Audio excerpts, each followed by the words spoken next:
What do you mean it's a required course? What book tells you it's a required course?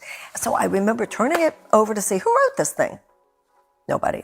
So then I start leafing through the pages, and I see all this, what I think of at the time as Christian terminology. And then when you start reading the book, you see it's not the Christian language. It is a Christ-centered philosophy, a psychological mind training in the relinquishment of a thought system based on fear and the acceptance instead of a thought system based on love. But the Christian terminology is used in very non-traditional psychotherapeutic ways.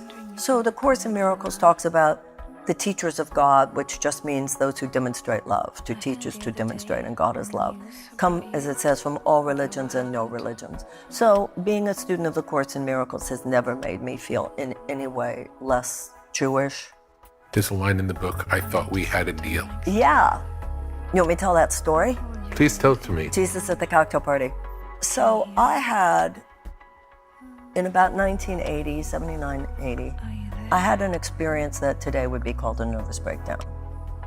And I had already started doing the course. And I could not stop crying. And my mother had a friend who was an art therapist. An art therapist? Named Buzz Cohen. And my mother comes into my room and she says, Buzz tells me that you're in trouble. We need to help you. And Buzz says that you should go see someone.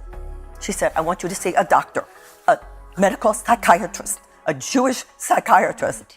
And I said, okay, Mommy, just anyone. Okay. So she comes back. She says, Buzz tells me that there's this man, and his name was Dr. Mark Valverde in Houston, and he's the one you'll go see. So I went to see him, and I said to him at the very beginning, now this is 1980 in Houston, Texas.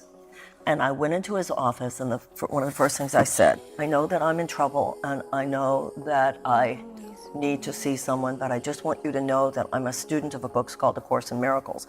And if you're going to tell me that that's just kooky crazy stuff, and that I need a real psychiatric help, but that's not it, then this is not going to work. And he leaned over his desk, and he said to me, I just completed the workbook. Amazing. During that time, I'd wake up in the middle of the night and I would feel this presence at the end of my bed. It was a shadowy figure. It wasn't like, oh my God, someone's in the room. Very tall, very skinny, sitting perpendicular, not looking at me, but present. And I would always sense it there. And I began to sense this presence. And you know, the Course, the longer you study it, the deeper your understanding of it. You never outgrow it. But you know, the Course isn't trying to get you to believe in Jesus. It's not even trying to get you to believe in God. It's just trying to get us to believe in one another.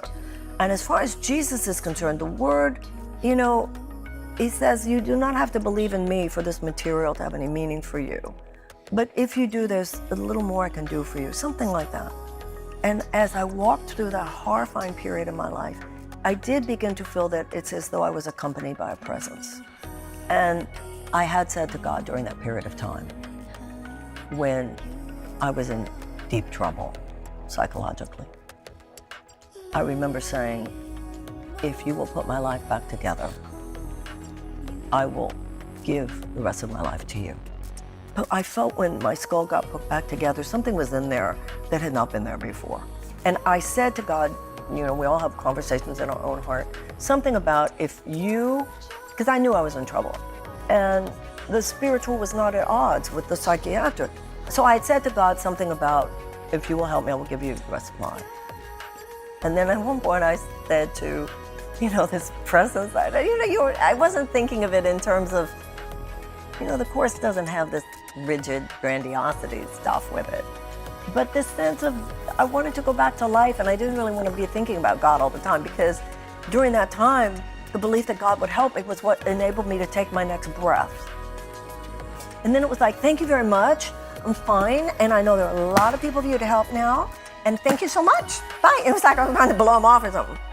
And then I went to this cocktail party. It was in Houston, and it was at a big house in River Oaks, and there were these rooms, and you just went from room to room.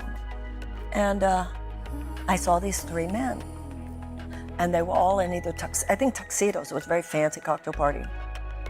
And I must have had a spontaneous hallucination, a daydream, but I know the mystics would call it a spontaneous, mystical experience. You can call it whatever you want. 3 men, and I look, and one of them turns at me.